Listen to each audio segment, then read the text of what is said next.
I say this very similar things in every single video, which is players who have poor development, who don't have a foundation of the fundamentals. I'm talking about breathing, moving, and dribbling and juggling. Players who don't have a basic mastery of the fundamentals, they should focus on those things every practice, right? So if the only thing you did every practice was ball mastery, like Cover coaching, Coerver. There's an app on whatever app store.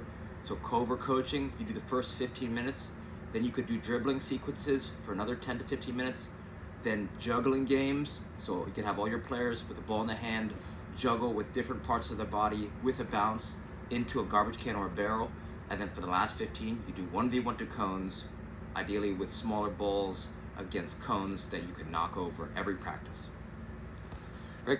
Because most coaches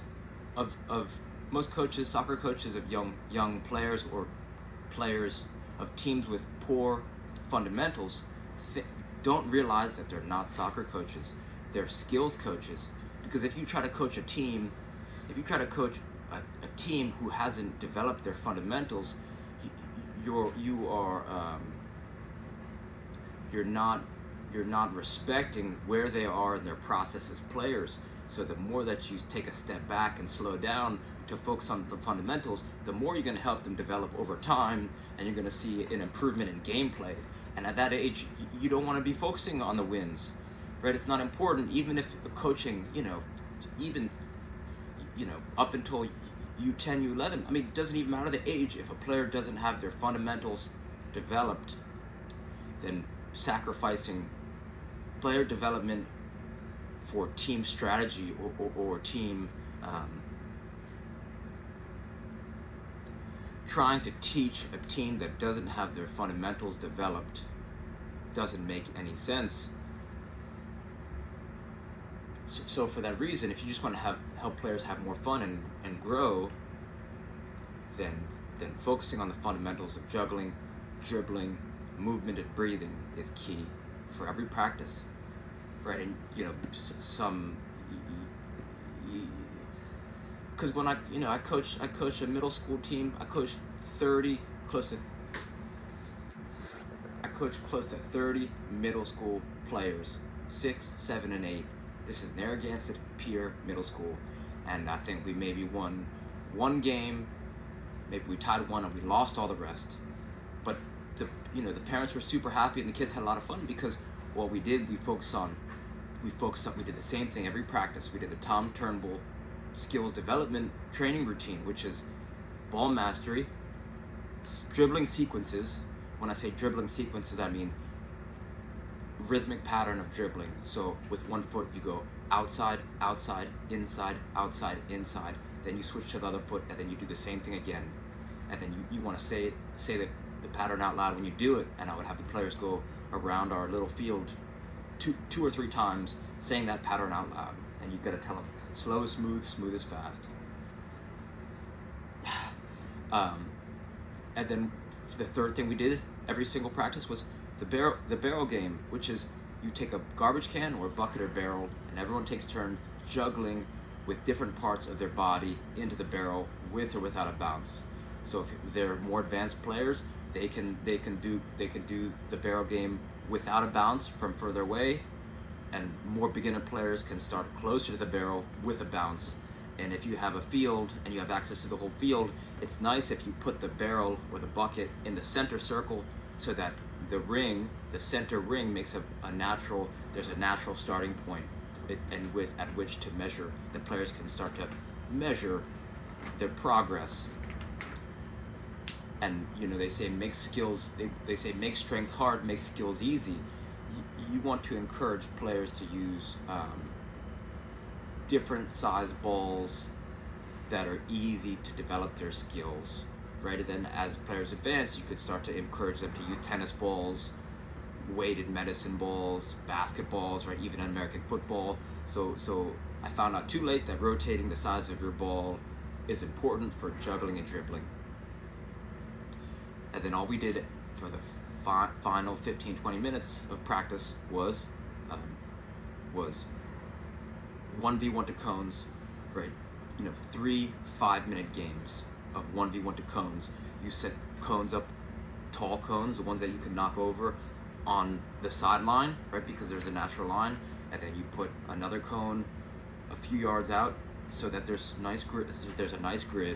Then players play each other, and then maybe keep their score, maybe not, and then they just play someone else they didn't play, and then they do that for 3 times, and that helps with ball, that helps with shielding, that helps with attacking with the ball, that helps defending, and it's just a fun game where the whole game of soccer is 11v11 game, and shrunk it down. It's just a whole bunch of 1v1s, you could argue, to a degree.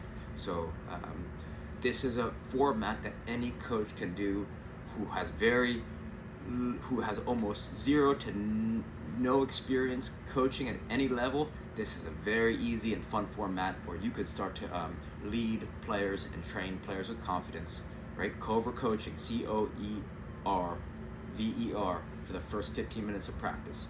Then it's dribbling sequences, the Tom Turnbull dribbling sequence: outside, outside, inside, outside, inside. It's then same thing with the other foot: outside, outside, inside, inside, then other foot. You should hear all the players saying it as they go around the field, and then one practice you have them go clockwise around the field, next practice you have them go counterclockwise. So just rotating the direction of where they're going, will help them not develop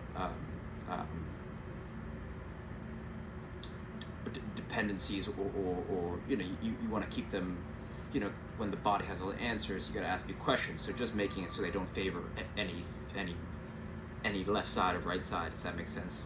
And then juggling barrel game, or any type of juggling game. If you don't have access to a barrel, like you could do partner, if you have pair or you can group players up into 3, and if 2 people have a ball, then one player can go one time. You toss the ball very close together. You toss it. One player tosses it to the player who's working, and then they thigh back to the other player. The other person with the ball in the hand throws it to them. Right. So there's a lot of juggling variations that you could try out, and then it's 1v1 to cones. So this whole practice should take no more than 1 hour to an hour 15 minutes, including a warm up and a cool down. Right? You want to make sure you instill those simple principles of right, good habits, right? Warm up and cool down. And on a deeper level, one of the first practices of the season should be spent teaching proper breathing technique. All over the world, they teach young athletes relaxation and breathing techniques. So if you've never been taught how to formally breathe, a great video is How to Breathe by Dr. Vranich, Vranich. Right, she teaches this belly breathing technique, which will effortlessly improve your endurance and stamina, because most players, if you tell them take a deep breath, they'll go, right? So you want to start to teach players horizontal breathing, because it uses less energy and massages their internal organs, and it's you get more oxygen per breath, right? You can breathe deeper. So this is something that I found out way too late in life. Right? So the question is, how do I train U6 players as a new coach? This is it. Because even if you don't win one game, but you do this training every single practice, they're gonna have a lot of fun during practice, and the parents gonna be pleased, because they're gonna be seeing the simple progression of development of the players of your team's skills.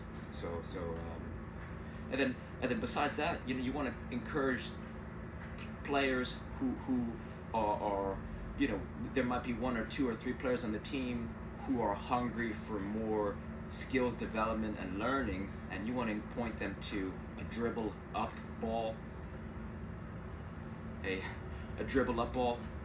which is I think I want to say it's maybe $30 a month, but you got to reason. If you're going to pay for skills, a skills coach, you're going to have to drive out to a skills coach. You're going to have to pay for their time, and then you're going to have to drive home, and incur all those costs. So you could say, well, $30 a month seems like a lot, but to do some skills development where players can do this in the comfort of their own home or outside in your backyard. I mean, this is something that I wish I had access to as a young player, that I would have loved to do, with my parents or with my brothers. So that's something I'd encourage. And if they're not using, right, if you invest in one kick trainer, an SKLZ solo kick trainer from Amazon, $24, another great tool that just by bringing it to practice, hello Nino, just by bringing it to practice, you can start to players, right? If one player starts to use the kick trainer, then the whole team will start to go out and buy them, because kick trainers, you can cram months of training into days or weeks with a simple ball and a rope, or just making yourself a short length of rope. You duct tape a size 1 ball on it, and then boom, you got yourself a kick trainer. And then when it comes to games, right, you want to keep formation simple, and if you're lucky, a lot of young teams, they chase the ball around like a hive of, like a swarm of bees, right? So showing players with physical objects